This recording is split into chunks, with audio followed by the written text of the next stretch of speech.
22 years at Deerfield High School, and this is year 7 of our Honors Incubator program. So this is our 7th pitch night. Students worked extremely hard this year putting together a business model, and it kind of starts with the problem. So they walk in day 1 in class, they have to, they're tasked with solving a problem, and it took them about, what do you guys think, how long did it take you, Max, to come up with the problem? About 3 weeks. About 3 weeks. Be honest. Adi, be honest. 2 months. 2 months, okay. And so the fun part about it is they have to really brainstorm and look at the world around them and come up with a problem. So off of that, then they have to validate their problem by talking to potential customers. Off of that, then they build a solution. And the first solution we call is an iteration. So they go through multiple iterations, and you're going to see that in all these presentations. And some teams will build it themselves. Some teams will have help from their mentor. Some teams will buy stuff online and patch things together. So there's many different ways of doing this. Off of that, then, they pick a specific customer segment that they want to focus in on. If they have success with that customer segment, then they can move on to the broader population. So from the untrained business side, you might be thinking, why are they picking a customer segment from 18 to 25? I would buy that product. Well, for startup businesses, they try to focus in on where they're going to have the most success first. So just understand that as you watch the presentations. They came into class with many different levels. Some students took intro to business. Some students, this is their first business class. And so I'm really proud of how well they listened to their mentors, myself, and the vocabulary that they kind of gathered along the way. Our mentors, can our mentors please stand up that are in the room, both past and former mentors? Let's go, Rachel, stand up. There we go, okay. So our mentors are very, very valuable to our program. They're listed in the program there at the bottom. They come in usually starting in September, end of September, beginning of October, and they come in every 3 weeks, and they meet with the students. Every mentor is assigned 2 teams per period, and so, or 2 teams in 1 period, and they come in, they meet with their teams, and they kind of guide them along the process. This program wouldn't be what it is without them, because they bring in real-world experience. They bring in their expertise, and every year I learn a ton from them, so thank you. Our judges then came in for 2 full days and listened to 23 pitches, and off of that they used a rubric to score the top teams, and so these are the top teams. And off of that rubric, they determine the winner. So I know in years past we would have judges here, and it was way too hard for them to listen to all these fabulous presentations. Then they had to go back in a back room somewhere while we all waited, and they had like 10 minutes to decide. They had plenty of time to kind of go through each presentation. They asked questions, and then they provided feedback. So thank you to the judges. So I'm going to kind of get going here, but one thing that our students really learned from this year, and we hope they apply to all their schooling moving forward, is one is they're creative. So they properly brainstormed, they came up with ideas, and you're going to see that in the presentations. 2, they connected to the real world more than ever. This year we really pushed it. They got out and had Zoom calls with manufacturers. We had people meet with doctors, lawyers, marketers, all different types of professionals, and you'll see that in the presentation. They built like crazy this year, so they didn't give up. When their product wasn't good, did we quit, Adi? Adi said no, okay? We work on a team. So out of all the school that they have for the 1 hour every day, they're on a team. And this most resembles kind of what it's like when you leave schooling. Working on a team, reflecting on how you make people feel, and executing when you say you're going to do something, you get it done. All right, so we're going to kind of get started. So I got the first team to go. At 8 o'clock, he's playing in a regional volleyball game in the gym here. So we got to get him out of here first. And then the second team that's going to go, they have an awards banquet for soccer. So we're going to go in that order and then fill in the rest. This is in no particular order. So let's get this started. Let's go. First team, rest up.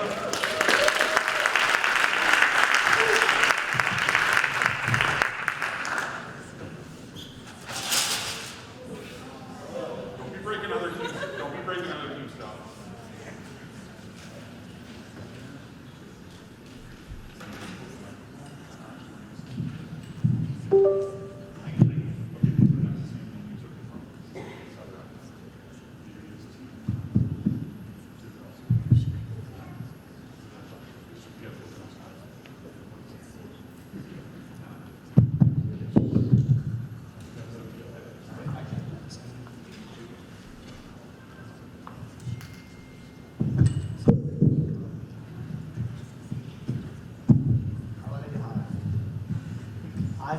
product, so I can't hold the mic. Yeah, he's screwing it. There.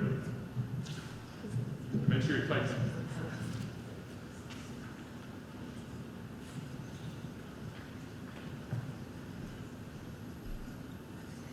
Hello, everybody. We are. Rest up. I'm William Cooper. I'm Noah Jacobson. And I'm William Katz. Have you ever experienced discomfort, pain, or an overall bad sleeping experience during travel? Rest Up is the solution for you. Rest Up is the only adjustable, comfortable, and supportive head and neck pillow for all types of sleepers. You can wear it on the side, in the front, or have it in the back for your posture. And all you have to do is wrap and snap. Our product is for adults aged 20 through 75 who travel frequently and are seeking a much more comfortable travel experience. In terms of market sizing, our total addressable market is over 187 million Americans aged 20 to 75. From this, our serviceable addressable market is roughly 9.4 million Americans who we expect to reach through our various marketing endeavors. And then lastly, our serviceable obtainable market is around 47,000 people who we project to purchase our product within the next 3 years. Within our problem, there are numerous competitors. This means that our problem's legit. Our solution is the only design that provides adequate stability at an affordable price for the user's head and neck in all directions. Rest Up provides effective and affordable head and neck support to ensure comfortable, pain-free travel experience for all types of travelers. Initially, for our MVP, we designed 4 completely different designs on 3D CAD, and we went and asked our customers what they liked and didn't like about each one. We then brought what they liked into our first iteration. So for our first iteration, it was made out of paper, wire, and an itchy fabric material, and our customers did not find this very supportive. For our second iteration, we designed it out of a 3D filament called TPU and 3D printed it. We also added a compression spring for stability. We also made our strap out of cotton for comfort, but our customers did not like the spring because it was dangerous. Due to liability concerns for the third iteration, we replaced the spring with a flexure design, which limited the overall flexibility of the product. And we also incorporated a thick piece of foam towards the base of the product, just making it slightly more optimal for the user. And for this iteration, we did over 40 documented tests. And through this, we found that the strap was extremely difficult to put on, and it was also uncomfortable for the user.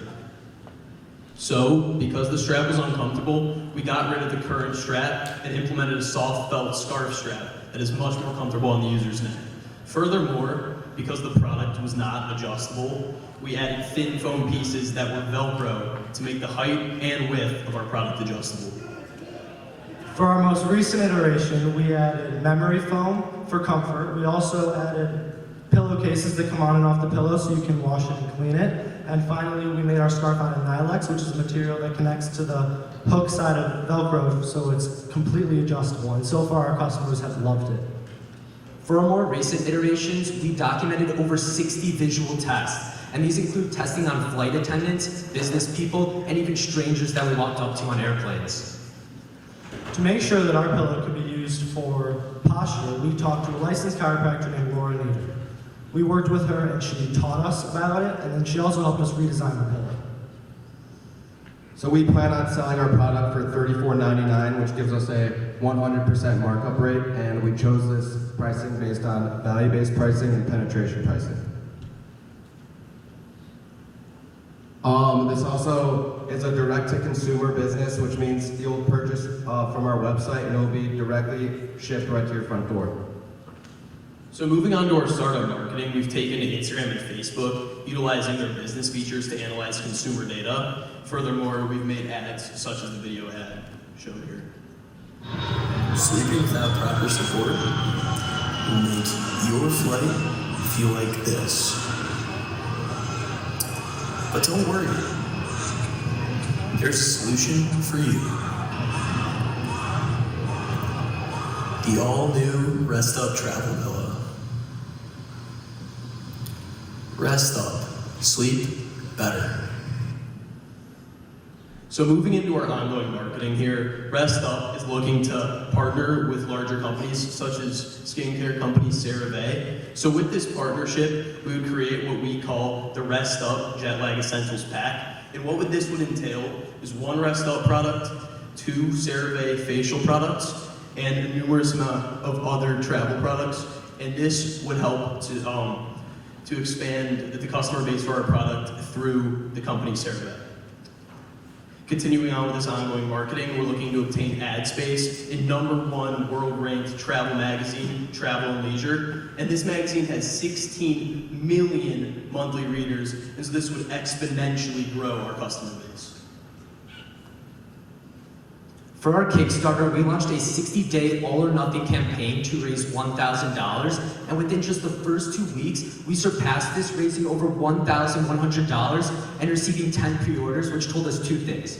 One, it told us that our problem was something people were interested in, but even more importantly than that, our solution to that problem was also something that people wanted. And this was evident with the over 18 backers from 10 states and 3 countries, in addition to the over 20 emails that we have received via our Kickstarter campaign.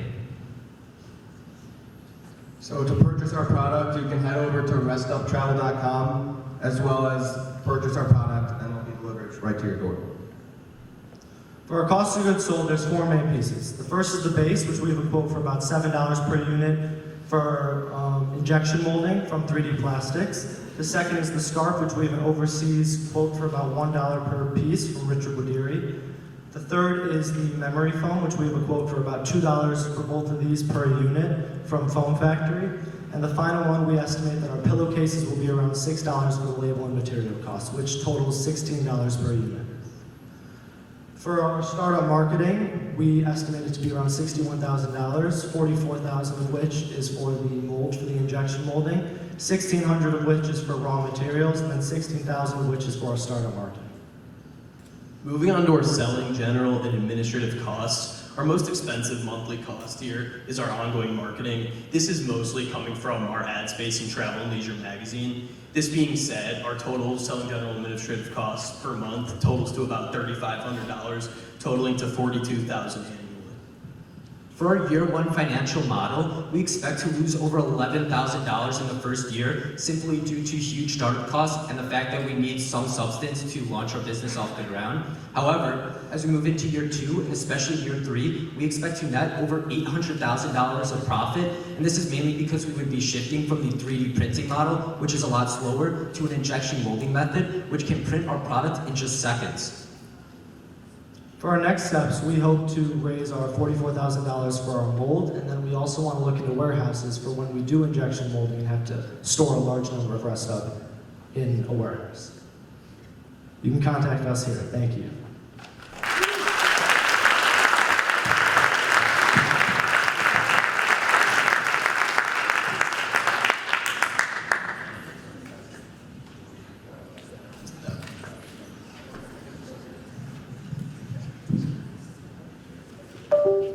All right, wish Liam good luck, Baba, good luck. Get some black skills. And your jersey, don't forget your jersey. All right, good job. Don't make sure the shoes are in the phone. All right, let's get the second team up. We have Glimmer and Go.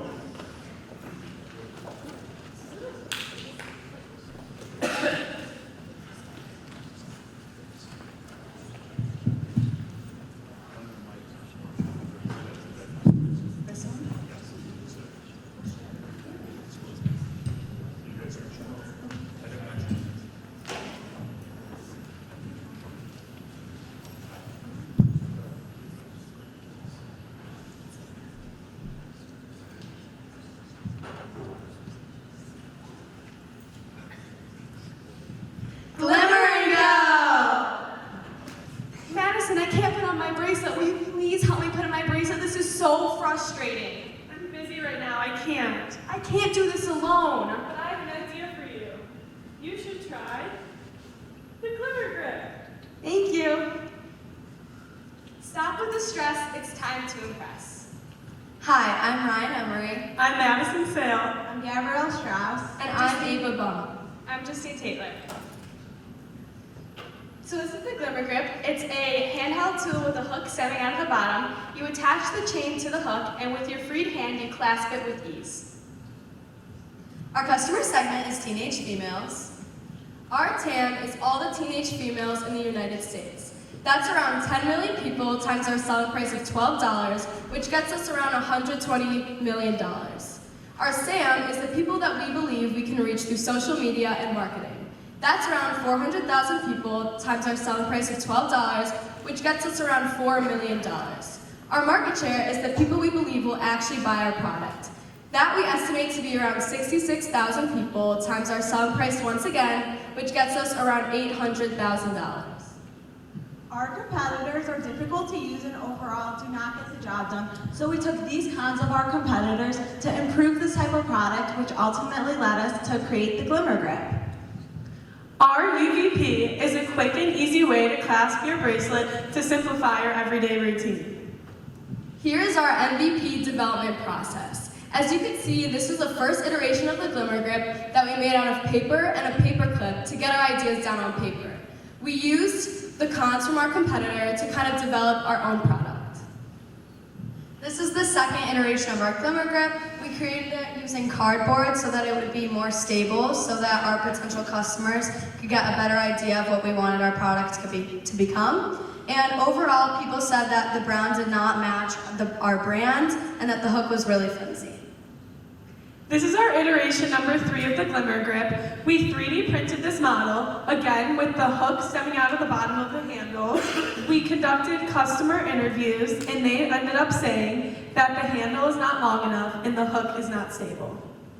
This is our 4th and final iteration of the Glimmer Grip. So we took feedback from the iteration number 3, and when people said it was very uncomfortable to hold, we made the handle more round for more comfort. And then we also added a stopper at the end of the hook to make sure that it didn't fall out and was more stable. And we also made it more pink to match our brand. So regarding our final Glimmer Grip, we conducted over 25 interviews. We interviewed potential customers, and they really fell in love with the design. They said the functionality was great, and so was the appearance. Our customers said that $15 was too much for the Glimmer Grip and $10 was not enough, so we determined it to be $12 through value-based pricing. This is our distribution, and as you can see, Kicker Design is our manufacturer, so they'll be developing and mass producing our product. Then they'll be giving our product to Lucky Prep, which is our 3PL, who will be both holding and distributing our product directly to our customers. So this is our packaging for the first year. It's a pink bag with some pink stuffing, our Glimmer Grip, a sticker, and a handwritten thank you note. And this is going to be for the first year because later on it's going to change. These are 2 of the people that we have sold our product to. We have sold our product via our Instagram and our Facebook. We have sold to both in and out of state, and we have sold 30 units and counting. So here's just some of our selling process. So that's a picture of the 5 of us working and really packaging the Glimmer Grips and just getting ready for them to ship. And then here is a picture of the Glimmer Grips ready to ship. You can see some of the handwritten notes and some of the stickers. This is a portion of our sales sheet. As you can see, it has the people's names, their addresses, how many they ordered, and then we determined if we have packaged and or shipped it. And we have so far made a little more than $400. So these are our startup marketing costs. We decided to market through Instagram and TikTok because those are really popular platforms amongst our customer segment, which is teenage females. So through our Instagram, we also ran a contest where people had to comment and follow us on our social medias in order to be entered into a raffle to win a Glimmer Grip and bracelets to use the Glimmer Grip with. So running this for 3 months, our total cost would be $4,000 and $200.22. So here's an example of our startup marketing. We decided to go with these pink bubble letters because we believed it resonated with our customer segment of teenage females, and we not only made sure to include our actual products on these ads, but the problem itself. This is our demo video where we post it on our social medias.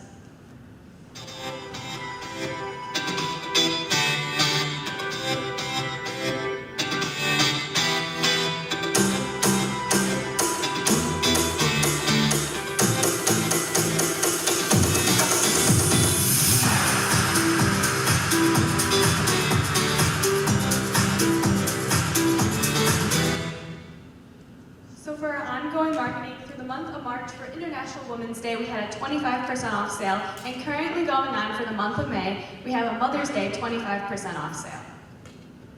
So this is our Instagram profile. In our bio, we have important information about our product and our UVP and a link to our website and a link to buy the product. And as you can see, all of our ads have the pink bubble letters, which represent our brand, and everything matches. So this is a video of our website. It really highlights what our problem is, what Glimmer & Go is. You can buy the Glimmer Grip there, and then it really describes our story and who we are and how we developed Glimmer & Go. So for our cost of goods sold, we decided that our manufacturer would be Kicker Designs. And they helped us to determine our cost per unit to be $1.58, as well as our startup manufacturing cost to be around $42,000, including things like mass production, engineering drawings, molds, materials, and more. These are our startup costs. These are one-time costs for our company, which include different LLC and patent agreements, as well as different things that go along with our manufacturing, like our molding and different documentation. And with all of those expenses, we left ourselves with an $8,000 liquidity cushion, and all of those expenses together are around $65,000. This is our SG&A expenses, or ongoing expenses, and these include things like our 3PL, marketing, technology, etc. So as you can see, our total per month increases from around $5,000 to $9,000, and this is because we are planning on boosting our marketing each year. So this is our financial model. In our first year, you can see that we estimate that our sales are going to increase around month 5, because that's when we plan to run our Mother's Day and International Women's Day sales. So we estimate that we're going to attract more buyers around that time. And here's our 3-year summary, and as I said before, we're going to be boosting our marketing, so that's why our SG&A is increasing from around $80,000 to around $115,000. So here are our next steps. Our first step is that we're going to talk to local businesses and see if we can sell our product in their stores. Our second step is we're going to continue marketing our product throughout all of our social medias. The third step is we're going to mass produce our product. And our fourth step is to repeat this process over again. Thank you. Follow us on our social medias, and we are Glimmer & Go!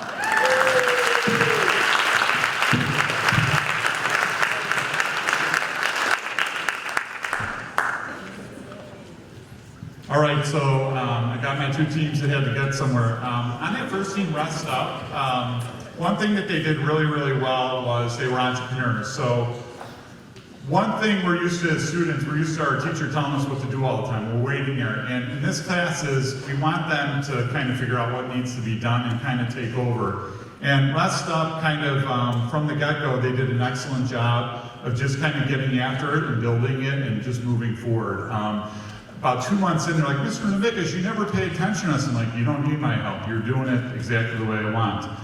Glimmer & Go, out of all my teams, they were really, really coachable. So they did this great job of kind of doing stuff, and I'd be like, have you thought of doing this? And then literally the next day it would be done.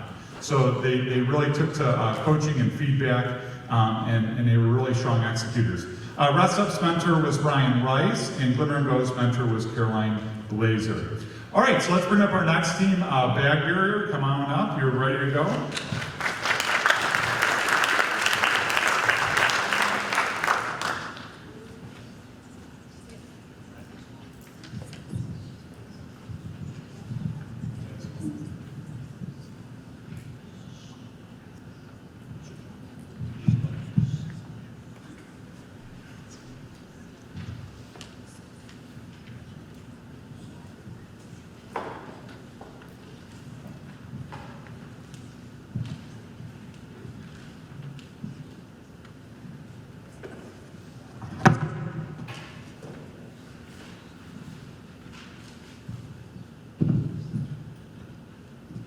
Hello, we are Bag Barrier. I'm Alex Scher. I'm Lev Linderman. I'm Josh Peterman. And I'm Chrissy Kravskoviak. In a world where personal security is paramount, we're introducing a groundbreaking solution.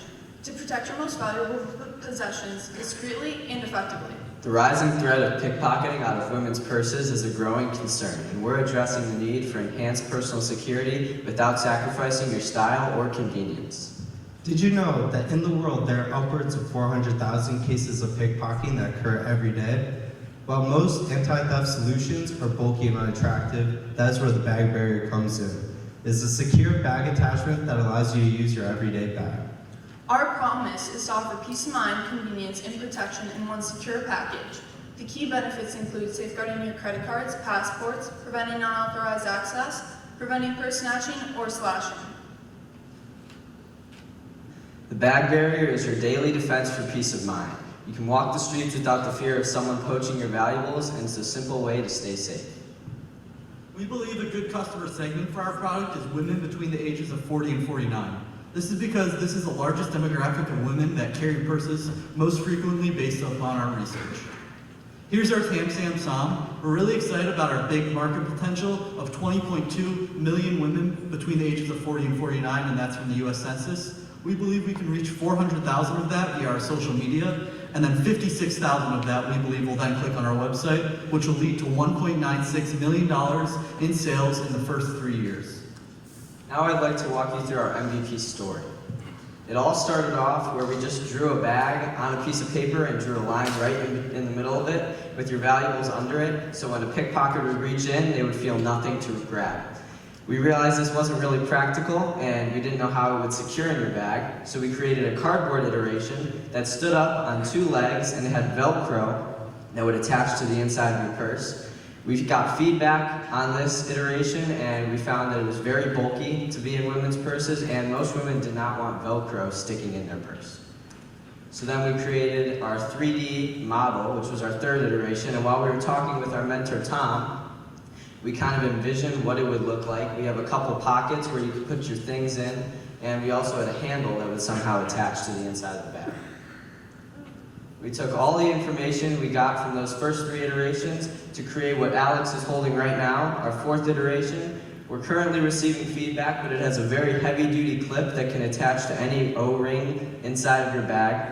We have an RFID pocket to protect your information, and we also have pockets for your phone and other valuables that you want to safeguard. So now that we have our 4th iteration, we went to the mall and collected interviews with 40 different women. Here's what they had to say. Hello, we're Bag Barrier, and today we're in the mall to get some interviews on our product. For collectors, for something your person might be a little big. Is there anything you would change about this? I don't know if it's too big. Travel a lot. Yeah, I travel a lot. The zippers are nice. Oh, I like it. And it might be mine. For our MVP feedback, many women said that we should create the pockets to be larger so it can fit more of their daily necessities, along with creating other colors so it doesn't clash with their bags. For our selling price, our mentor Tom suggested that we use cost plus pricing, which will be about 2 times our costs, making us sell the bag barrier for $35. Here's our distribution plan. We're going to be doing small batch manufacturing at Bears USA. Then once our product is manufactured, it's going to be sent to our 3PL, CJ Logistics. It's going to be stored in their warehouse until our customer purchases our product. Then once the customer purchases our product, it'll be sent directly from the warehouse to the customer's front door. Now, Chrissy and I will take you through our marketing.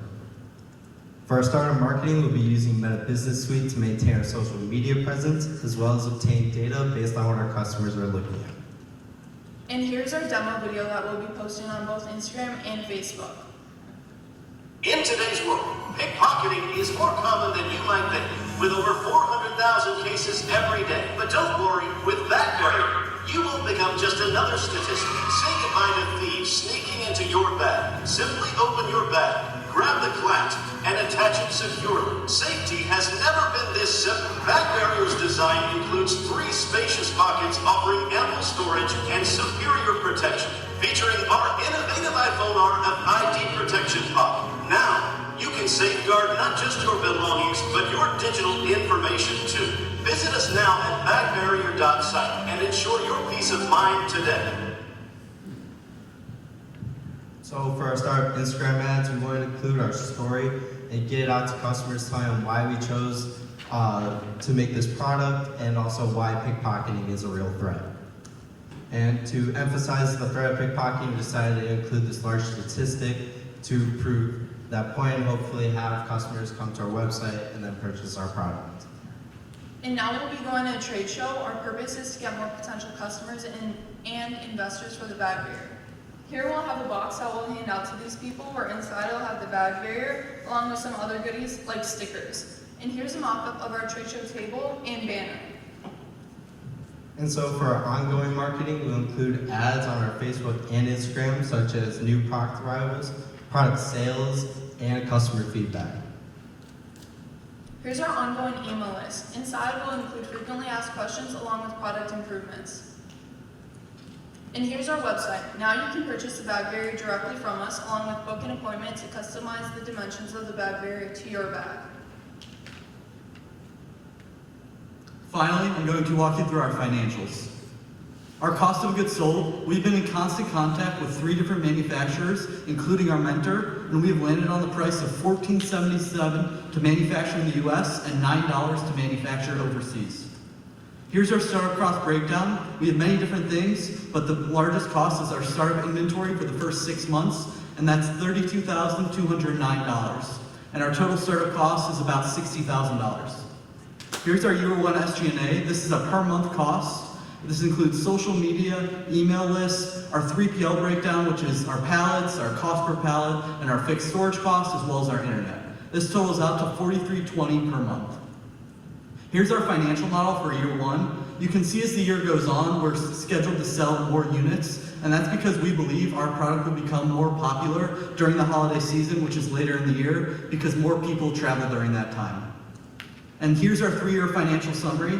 You can see a dramatic increase in units sold from year 1 to year 2 and year 2 to year 3. That's because we're going to move our production offshore overseas in year 2, which will lower our cost of goods sold from $14.77 to $9. This will allow us to spend more money on our marketing and spread more awareness of our product.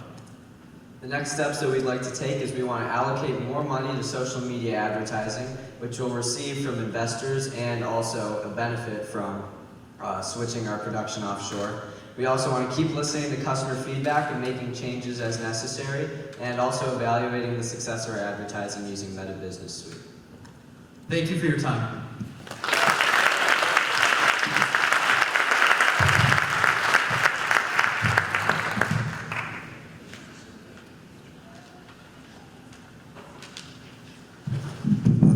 All right, let's get the EcoMelt up. While they're kind of coming up, bag barrier, you can kind of see how much time they put in with their customer, and just going to the mall, that would scare the heck out of me if I was their age, and they went up to the mall and they found their persona and they interviewed to get feedback. So they did a really excellent job with that. One thing why businesses fail, the number one reason why startups fail is they build a product that the customer does not want. So part of our process is talking to the customer and having the customer build the product for us. Okay, so you're gonna that's why you keep hearing that in all the different presentations. Look at that, they're ready, they got it up. Perfect.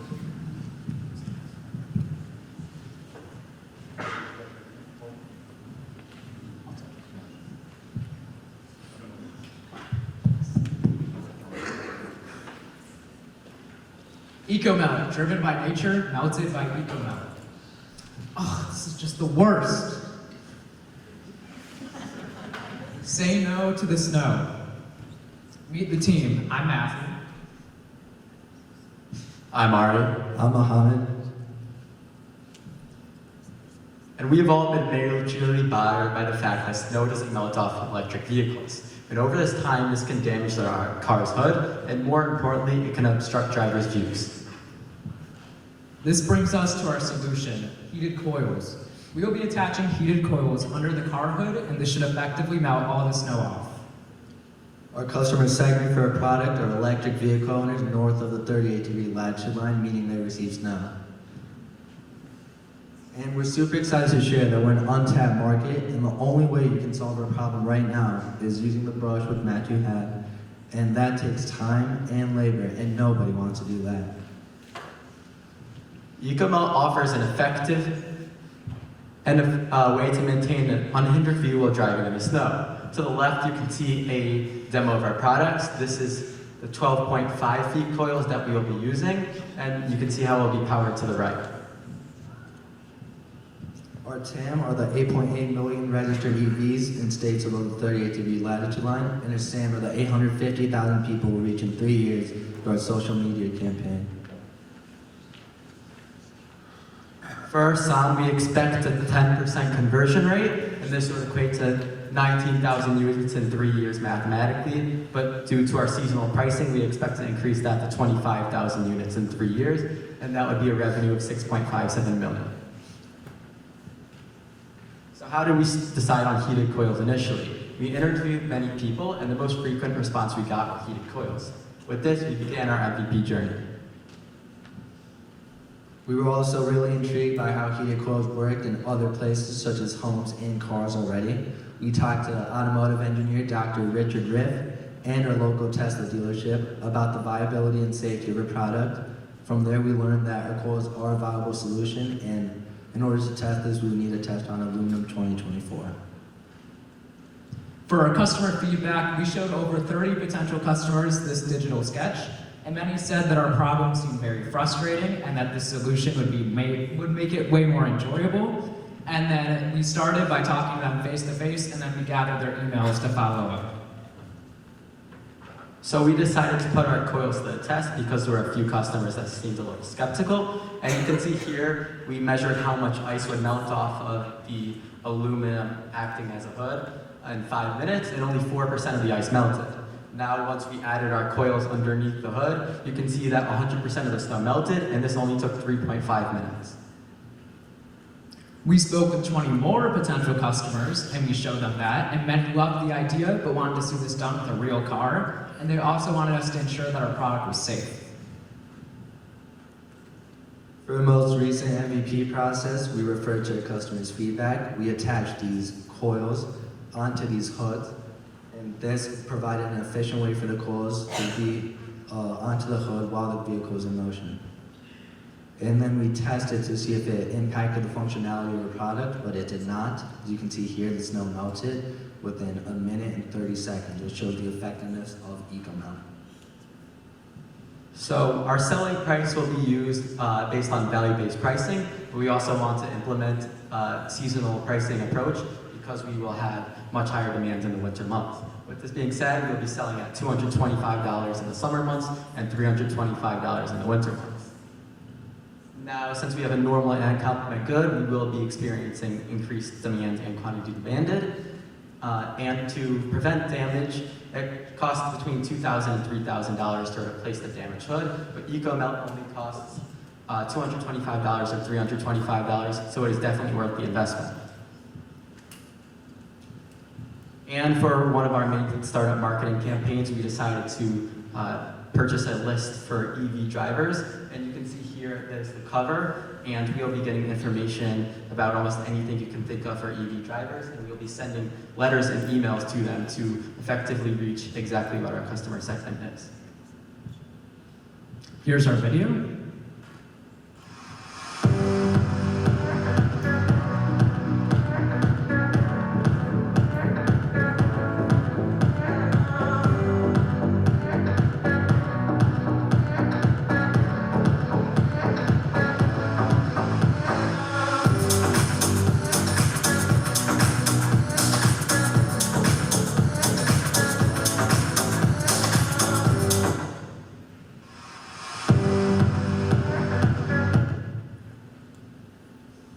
So first started marketing, we also were really intrigued by digital billboards. As you can see up there, that's an example what an EcoMelt billboard would look like. We'd run these across 6 cities, Chicago, New York, Philadelphia, Minneapolis, Cleveland, and Detroit. We'd have 87,500 ads run, and this would reach 750,000 electric vehicle drivers in 3 years.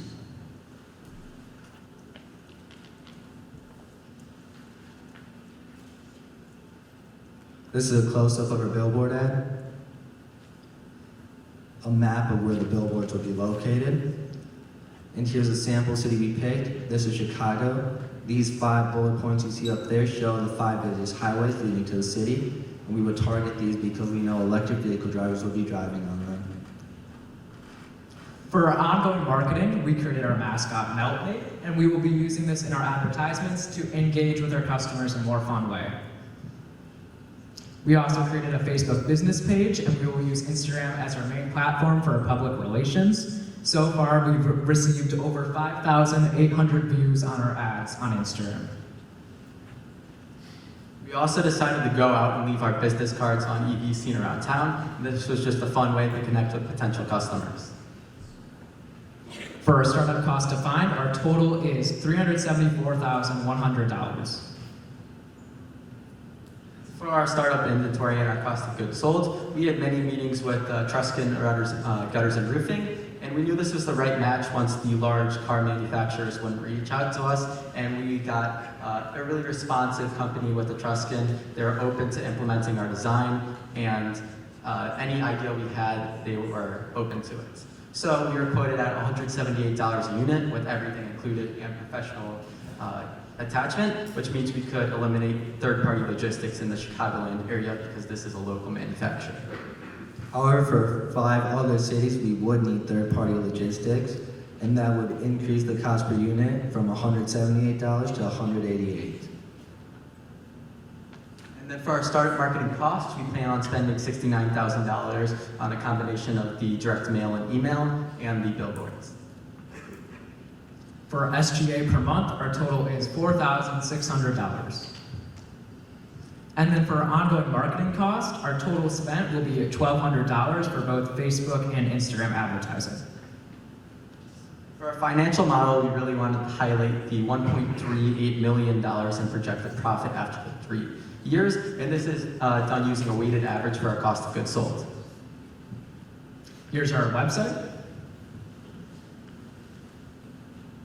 Our future plans include enhancing our ongoing marketing, becoming UL approved, gathering more customers, and expanding to more cities other than our initial 6. Thank you.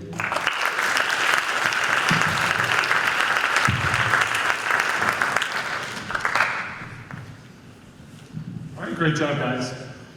So you can kind of see the variation of different products. Some are simple, some are a little more complex.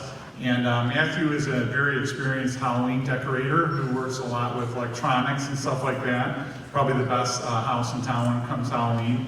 And so when he started talking about this, I had no clue about heated coils. That's out of my pay grade. And they were so excited about it, so we went with it, and they did an excellent job. Great job, team. All right, let's get the next team up, Trey Shield.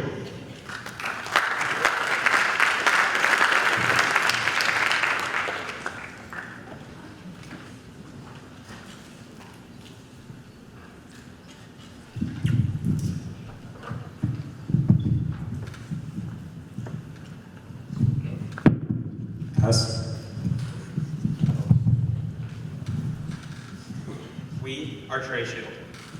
I'm Ethan Levy. I'm Matthew Harfield. I'm Andrew Clevey. And I'm Sam Rosen. And our problem is that airplane tray tables are absolutely disgusting. Did you know that an airplane tray table has 40 times the germs of a toilet seat? This picture here demonstrates how dirty they truly are. In addition, airplanes are really only deep cleaned every 30 to 45 days. This bacteria in the middle was taken directly off of airplanes across our country. So this led us to our solution, which is a sterile cover that can fit any size tray table and create a clean surface every time. The key features of our product are the fact that it's biodegradable, affordable, user-friendly, and compact. Our customer segment are families that travel, germaphobes, and frequent flyers. In years 1 and 2, we're in a business-to-consumer model. Then in year 3, we evolve into a business-to-business model. This is because we calculated that for our sound number, it would be 5 times greater. And then when we researched some competitors, we realized that they're all very expensive, but we're cost effective. They're not disposable, which means you're gonna have to wash them. They're very bulky, and they're not user-friendly. So us, Tray Shield, are a cost-effective, convenient, and disposable way to cover any tray table and stop the spread of germs. This is our extensive MVP timeline that was across many months, and we had 5 large versions that we will discuss in the coming moments. For our first iteration, we interviewed 25 plus people, and the vast majority of them said that they wanted our product to have minimal effect on the environment. This led us to our first material, the Garden Beat Pro, pictured in the top left. which we paired with a very basic adhesive we found at Whole Foods. Then, for iteration 2, going back to those 25 plus people, they said our product was way too big, as well as the adhesive wasn't reliable enough. So we switched to a green Scotch adhesive, which was way more reliable, as well as making the side smaller on every side. During this time, we also started our giveaway marketing, where we posted these posters around the school, and it was our innovative way to get people to test our product, and we also collected their emails for future marketing purposes. This giveaway was a huge hit. We had 30 people sign up to test our product. So this resulted in us making 38 testing kits. They had a swab, a tray shield, and instructions. And we got a lot of feedback and pictures from testers on their winter break vacations. So we took 7 random swabs from the testers, and as you can see on the top left, the disgusting bacteria that was grown. On the bottom right, there's a control group with no swab attached. This really reaffirmed that our problem was a problem, and as Corey G stated, that's disgusting, we need your product. So then here are the results from the winter break campaign. We got a lot of pictures and videos, and what we learned is that our product is incredibly versatile, being able to fit on almost any type of tray table, but we also learned that people struggle to put our product on correctly. So to combat that, we made 3 easy instructions as well as a short demo video.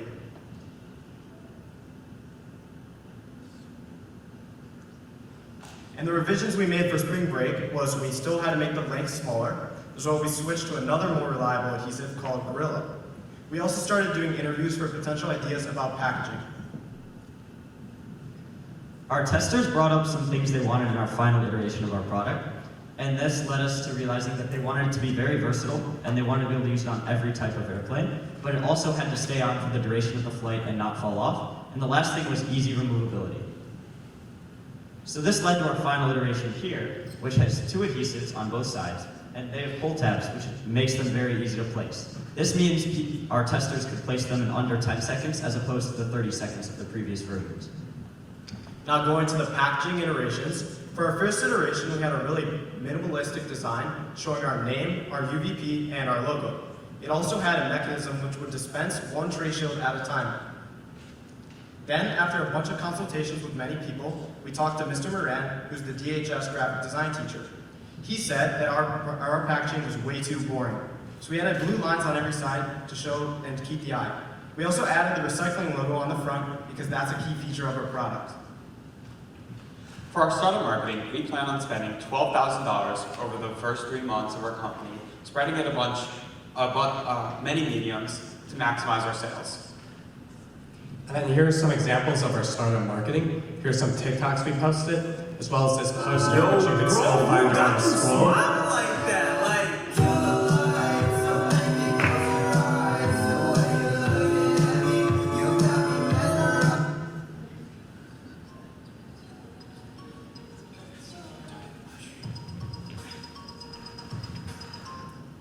For more startup marketing, we have our Facebook Marketplace, as well as Instagram and Instagram Reels. And these posts really highlight our company name, our UVP, a picture of our product, and our logo. And if people take the 5 to 10 second glance to look at our product, they'll generally know if they want it or not. Switching over to our ongoing marketing, we created a bunch of versions of what we would want our advertisements to look like in both travel blogs and magazines. In addition, for ongoing marketing, we're sending targeted emails to likely consumers of our product. So those who sign up for the giveaway and those who are in email list that we are going to purchase of frequent flyers will be sent these targeted emails that will incentivize them to buy our product. And then here's our website. We clearly highlight the problem at the top. We also tell you why we're better than our competitors, and we give you a link to buy it. And we have a pretty complicated business model as we evolve from business to consumer to business, but this was spurred by our interview with Charlie Sussman, who works at United Airlines. And he told us the importance of selling to airlines, as that's where the real money is. And he also talked about how advertising is an unopened way to make more money. In addition, he said that we needed to establish business to consumer demand in years 1 and 2 so that we could leverage that to get meetings with airlines in year 3. So the benefits of the business to business model are that while we have a lower selling price, we sell a lot more units, which offsets that. In addition, we can advertise airplane credit cards and rewards programs on the tray shield, and this is very useful, and it will incentivize airlines to use our product and adopt it. And in addition, we save on distribution and packaging costs. So after talking to the CEO of Point 5 Packaging, he gave us some numbers for our cost of goods, And what we realized is that once we move the business to business, it's going to be much lower. And this is because the shipping and handling costs as well as the packaging costs are going to be way lower. For our startup costs, we have a number of costs associated with the start of our business. This includes $10,000 for a liquidity cushion to solve any problems that might arise, and we plan on establishing ourselves as an LLC. In total, we plan on spending about $76,000 on startup costs. And then our SG&A costs ramp up year over year as we begin to sell more product, but year 3 is a lot higher due to the very unique business model of selling to other businesses, as we have higher legal fees and insurance. And then here are our years 1 and 2 financial models. As you can see, the units sold are pretty low. But then when we switch to year 3, we have our units sold of 200,000 a month. We got this number by taking the percent of people who already utilize wipes on planes, and airlines will choose us instead of those wipes because they'll get profit from the kickback of the credit card that we're advertising on our product. And then this is our total financial model, so you can see the year 1 through year 3, and as you can see, we have pretty strong growth. So then for our next steps, we want to start incorporating ads onto our design. We want to move to other airline-related problems that we know are out there, and we're going to try patenting our design. And also congrats to Josh Dakoff for winning our giveaway. Thank you.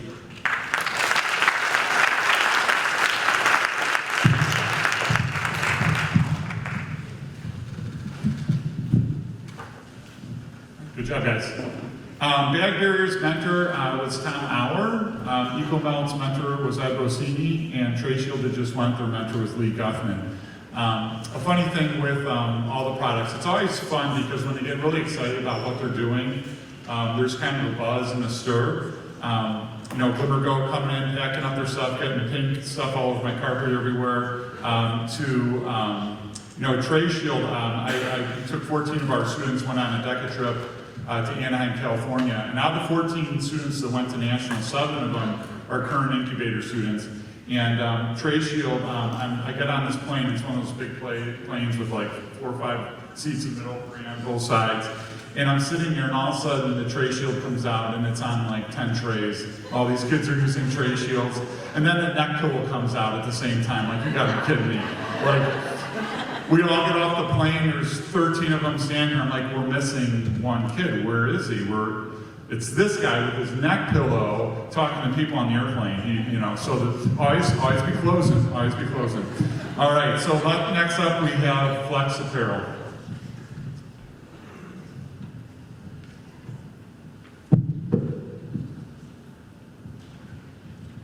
We are Flex Apparel.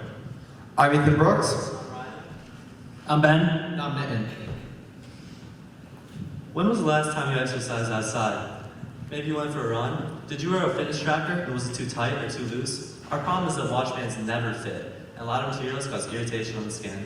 Our solution to that is a watch band that offers 4 times the amount of adjustability than the average watch band. We've also chosen silicone and flexible 3D print filament as our materials to reduce that skin irritation. And our customer segment that we're going to be focusing on is runners. We calculated our TAM number using census data on activity and found that to be around 32 million people or $1.12 billion in revenue. We then did some research on the reach of our marketing campaign and how long watch bands last and found our SOM to be 5.3 million people or around $160 million in revenue. And our competitors like Apple or Garmin have good customer retention rates, so we think that 1.2% of our SAM is going to buy our product, leaving us with 48,000 people or $1.68 million in revenue. Like Ryan said, our 2 main competitors are Apple and Garmin, and their watch bands have a very limited amount of adjustability, and they use very cheap materials that cause that skin irritation. Here at FlexPro, we're going to give you the perfect amount of adjustability, and we're also going to reduce that skin irritation by using the materials we've listed below. At FlexPro, we have been tirelessly working on making our watch bands more adjustable and comfortable for our customers. This is our MVP process. So the centerpiece of our watch band is our 3D printed buckle and ratchet class system. This was designed by a DHS engineering student and allows for the maximum amount of adjustability for our watch band. It's also easy to mass produce and only costs $60 for the design.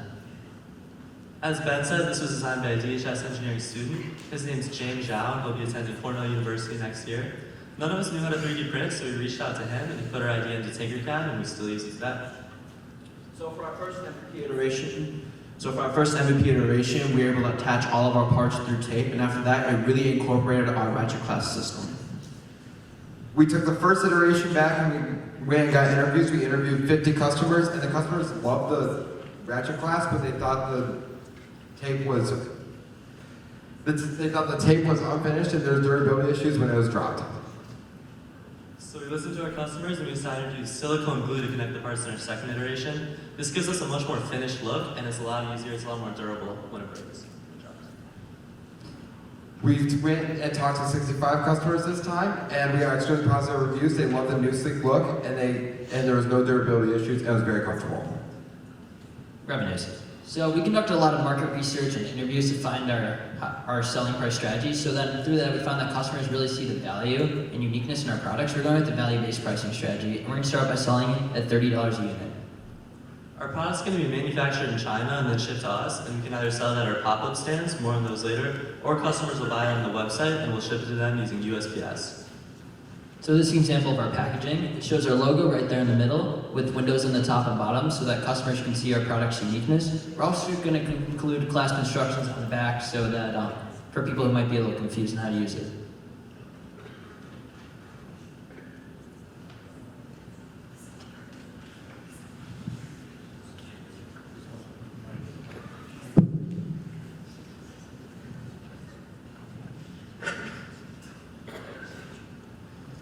So for our startup marketing campaign, the main aspect is our pop-up stands at fitness events like 5Ks, 10Ks, or marathon. This will help promote our product and attract potential customers. We're going to have a band on display and customers can test it, and if they like it, they can buy our product at a discounted price when compared to our website. We've highlighted some events we want to attend. We're going to start more local in Highland Park at the beginning of June, and then head to Hoffman Estates for the Stars and Stripes race at the end of June. We're then going to head to Orland Park for the Liberty Run at the start of July, and then we're going to test our product on a younger customer group down in Champaign for the 4th of July. And then as sort of a grand finale, we're going to head downtown for the Chicago Marathon to test our product on a wider group of customers. The very second segment that we're going to be doing our startup marketing with is through social media. This is an example of our TikTok ad. This is going to spread our brand awareness. It's going to compare our band to our competitors, and it's also going to promote our product. So for our second social media platform, we are using Instagram. It demonstrates our model's uniqueness by showing a model of our MVP and giving us an easy access of our website via our description. So this is an example of the demo of our product. So you can see you take your old watch band off really easily by just clicking the button on each side of your Apple Watch and just sliding each side off. Then to put our watch band on, you just slide it through each of the grooves until it clicks into place. Then to put our watch band on, you just pinch with your fingers and slide it through the clasp. Then you just pull it tight and that thing's not going to move unless you lift up the lever and it slides right off. We're going to be using this demo video and I'm posting on our social medias. We've also contacted some influencers who advertise our product. We'll just pay them for a short video on their Instagram and we'll post it and their platform will help us get our product out to the fitness community. The very first influencer we've contacted, her name is Katie Cruz. She has 853,000 followers. She's an entrepreneur and fitness coach, and she will cost us $750 for an Instagram post. So for our second influencer, his name is Roxini, who is an online fitness coach. He has nearly around 30,000 followers, and he'd cost around $125 for an Instagram post. So for our total cost of startup marketing, we're putting the most money into our event booths because we feel that's going to be the most successful. And then if you add up the rest of our social media expenses, that comes out to around $47,000 that we're going to be spending. And for our ongoing marketing, we created a daylight savings campaign. We'll share that on our social media like Instagram or TikTok. The 30% sale is going to give customers an incentive to buy our product right then and there, and we hope customers learn a little play on words with savings. This is a website we created. It starts with our UVP front and center, and then a short paragraph about our company, as well as a short form where you can contact us.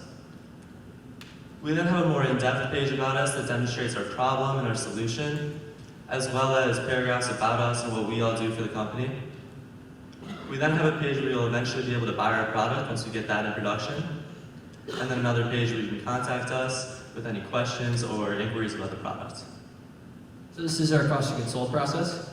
So we started out by contacting 40 different manufacturers, but unfortunately 35 out of 40 of them just said no immediately, but luckily 5 manufacturers showed some interest in our product. One of those 5 was GoTop Watches, and they're going to be our manufacturer. They're based out of China, and they build different types of watches and watch bands, and we talked to them for 2 months before getting our final cost of goods sold. And after communicating with GoTop Watches, we estimated our cost of goods sold around $6.60, which includes shipping and other fees. Now to look at our financials, our total startup cost to find, we're spending most of our money on our startup marketing and our startup inventory, but it's going to come out to be a little over $111,000. And for SG&A, our monthly costs, if you add up our administrative, marketing, salaries, and selling costs, that comes up to $8,600 a month that we'll be spending. Now for our financial projections. Year one, we're going to sell around 10,000 units, but our expenses are going to be a lot, so we're only going to make $42,000 in net profit. But then with 57% annual growth, by year three, we're going to sell 48,000 products, and we're going to make $708,000 in revenue, and we don't have as many expenses, leaving us with $402,000 in net profit. So for our next steps, we decided that we want to order inventory and then launch our marketing campaign. We didn't want to start marketing until we actually have inventory. We are then going to sell our products through either our event booths or through our website, and then we're going to reinvest that new capital we get. Join us to help millions of people get to stay active by using a watch band that's comfortable for your wrist. Thank you.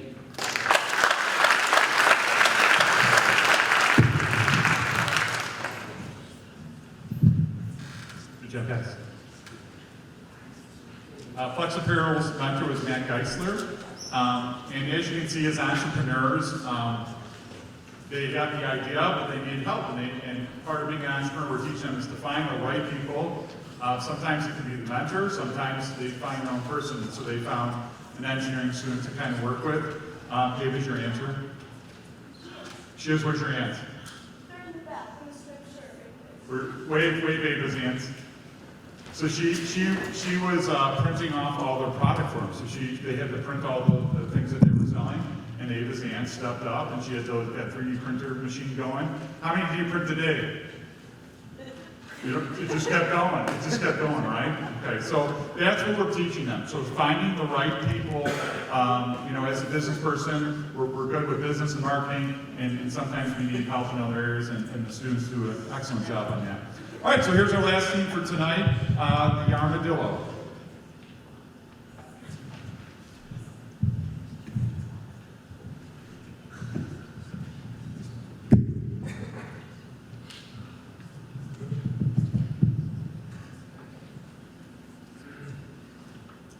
Hi everyone, we are the Armadillo. Top as an armadillo, armored for education. I'm Olivia Fizz. I'm Adi Desai. I'm Jessica Slutsky. And I'm Gabby Brand. Our problem is school computers getting damaged when they're dropped, leaving school districts with massive repair costs that they have to take on. In the case of District 113 alone, this can lead up to tens of thousands of dollars in costs in a single year. Our solution is a computer case that fits and protects your computer while maintaining functionality. Key features of our case are that it's durable, sleek, and shock dissipating. Our customer segment is going to be school districts that hold 4th through 12th grade students. Therefore, we will be taking a business-to-business model. Our total addressable market for our product is worth $711 million. Our serviceable available market is $17 million. And our share of market is $1.2 million. Our competition is too bulky, not protective, and convenient to use. I mean, think about it. When was the last time you even saw a student using this case? But the Armadillo provides a protective, trustworthy, and sleek case for your computer. Our MVP process started off by taking precise measurements of the Chromebook, from the length, the height, the width, and even the gaps in between, figuring out it was 29 by 20 by 2 centimeters long. Then, after a few weeks, we finalized our CAD model, and we started 3D printing that in the makerspace. To get to where we are now, we went through many iterations, and we're going to hold them up for you while we go through them. Our first iteration, we printed in our school's makerspace, and it took 18 hours to print per case. And as you can see, it was a light blue color, which we didn't really love, and it was also very bulky. Altogether, we conducted about 23 interviews, and many of our customers have explained to us how they want a more sleek, durable, and lightweight case, as well as a less bright color, and for the case to actually fit the computer. So based off of those interviews and the feedback that we received, we redesigned our case for our second iteration. What we did was we designed a case that just protects the edges of the Chromebook, which is the most vulnerable part of the device, and eliminated the wasted space in the bulk in the middle. We also made it a more neutral colored case for that sleek design that our customers were looking for, and we made the dimensions fit the computer. And then we conducted 12 interviews and found that customers did find it less bulky, they liked the color compared to the first iteration, and they appreciated the unique, non-traditional computer case look our case had to offer. However, the material made the case look a little cheap and weak. Our third iteration was the first one that us and our customers really loved because it had that perfect fit and sleek look. The only problem was it was made out of PLA, which is all that our makerspace could print, and it was plastic and it just wasn't protective. This is why for our fourth iteration, we outsourced our MVP to a different 3D printing company called 3D Printing Chicago. We ordered this new and improved case in a black nylon material. As you can see in the video, we drop tested our case and the case falls off, dissipating the shock and leaving the computer unharmed. It has a perfect appearance that our customer loves and has an install and forget design where you snap the case on and don't have to worry about it anymore. And for our selling price, we're looking around $21 per case using cost plus pricing with COGS of $14.40, a gross margin of 46%, leaving us with a gross profit of $6.60. So for the distribution of our product, we reached out to Tetrafab Custom Cases, which is a manufacturer based in Chicago. And what they told us is that our product would be manufactured in a factory in China and then shipped to a location in Seattle. From there, we got in contact with a large third-party logistics company called Echo Logistics. And what they told us is that our product would be stored in a third-party warehouse in Seattle and then shipped via a less-than-truckload carrier to the school districts in different cities. From there, Echo Logistics was able to give us these price estimates for shipping from Seattle to major US cities where many could find different school districts, and that got us an average delivery cost per case of 51 cents. Now, how are we going to get these businesses to buy our cases? So a key part of our startup marketing campaign is LinkedIn, which is the primary platform for business-to-business communication. What's really special about LinkedIn marketing is that we're able to create a specific target audience that we want to be seeing our advertisements. From there, we can use LinkedIn lead generation to collect potential customer data and create further customer relationships. So, as you can see up here, LinkedIn allows us to specifically target our audience based off of job titles, where they work, what their interests are, and more, so that we can cultivate the most specific target audience that we want to be seeing our advertisements. From that LinkedIn lead generation that we'll be using, we'll be able to generate in just 3 months up to 140 different leads, which could translate to thousands of cases sold. In addition to LinkedIn, we will also be creating a Facebook business page to get in touch with other individuals and businesses as well. To your right, you can see one of our ad campaigns that is now posted on our Facebook too. For our ongoing marketing, here are some advertisements that we're going to post on our Facebook business page. In addition, we plan on visiting education conferences, and our overall plan is to attend as vendors and pitch our product to district financial and technology directors, and informing them about how much they can save using our cases. And here are a few examples of conferences we want to visit. IdeaCon in Schaumburg, Innovations in Technology and Learning in Springfield, and Brainstorm in Wisconsin Dells. Our website walks you through our problem, all of our iterations, our team, and a place to put in your email so you can learn more. Our cost of goods sold is going to be about $14.41. It's going to be $13.90 for our manufacturing cost, which also includes labor and materials, and then an additional 51 cents for our shipping costs per unit. For our startup costs, we're looking at marketing, inventory for 6 months, tooling and sampling, liquidity cushion, LLC filing, for a total of $110,000. So delving deeper into that startup marketing that Adi just told you about, when we total up our Facebook, LinkedIn, emails that we'll be sending out to potential customers, and samples to potential school districts that we receive from our LinkedIn lead generation, that totals up to about $7,400 in startup marketing costs. For our ongoing marketing, it consists of things like our Facebook, our LinkedIn, our samples, our email marketing, and our education conferences for a total of $2,000 per month for year 1, $5,000 per month for year 2, and $7,000 per month for year 3. As for our SG&A, which includes our website, marketing, LLC renewals, salaries, and commissions, for year 1, we will spend about $2,500 per month. Year 2 will be about $5,000 per month. And then by year 3, we plan on hiring a sales team, which would therefore increase our salaries and commissions to be about $15,500 per month in year 3. So for our financial model for our first year of business, we are planning on selling this amount of units sold that you can see reflected above. So when we reached out to Mr. Casbon, who's the Chief Information Officer at District 113, he's in charge of doing a lot of things like purchasing computer cases for our school district. What he told us was that a lot of school districts do the bulk of their purchasing in the months of November through February, so that gives their sellers and manufacturers enough time for them to receive the products that they need before the start of the school year. So we expect the bulk of our sales to be in those months of November through February. For our 3-year summary, as you can see, from our year 1 to year 2 revenue, we're looking at 100% increase. And from year 2 to year 3, we're looking at 175% increase. From our SG&A from year 1 to year 2, we're looking at an almost double increase. And from year 2 to year 3, we're looking at an about triple increase due to the addition of a sales team. And as you can see, that increase also is reflected in the revenue growth from 2 to 3 due to the sales team. For our net profit from 1 to 2, we're looking at 133% increase, and from 2 to 3, we're looking at 167% increase, leaving at a 3-year net of $1.1 billion. For our next steps, first we want to finalize our MVP based off of customer feedback. Next, market and connect with our customers. Then we'll order inventory. And finally, make sales and expand operations. The armadillo. Tough as an armadillo, armored for education. Thank you.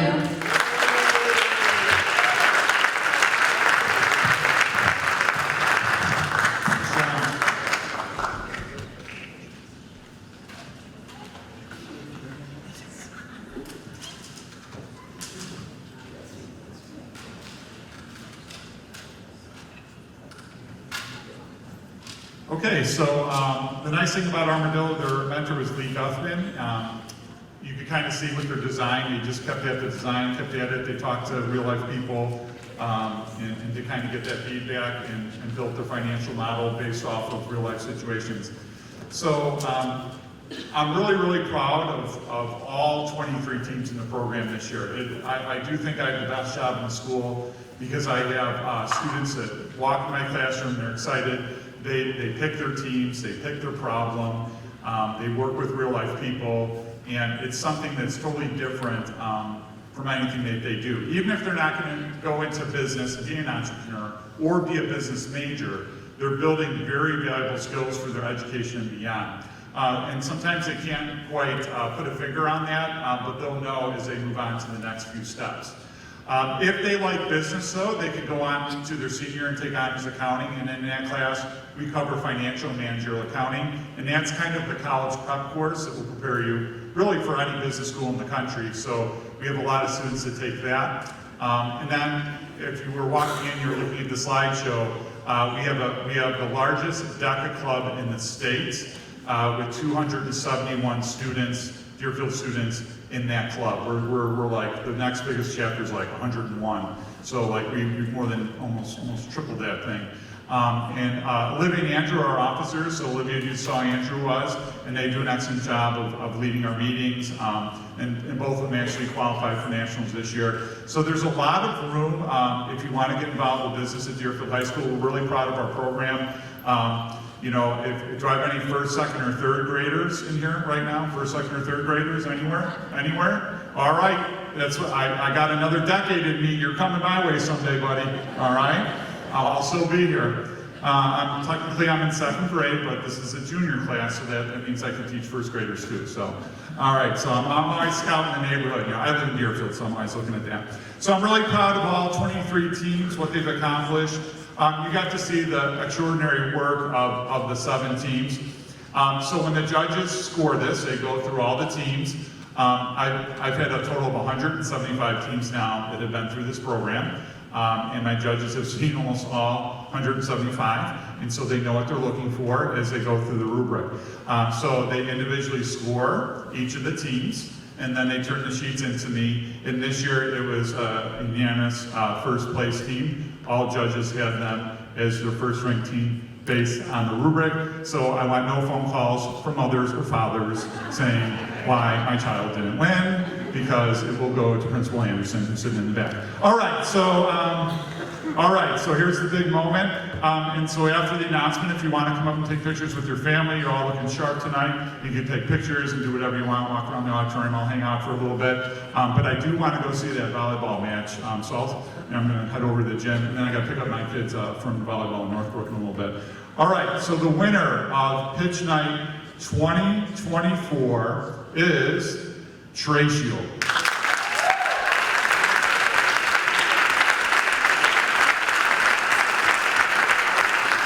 Congratulations, team. Thank you all for coming tonight, and have a nice evening.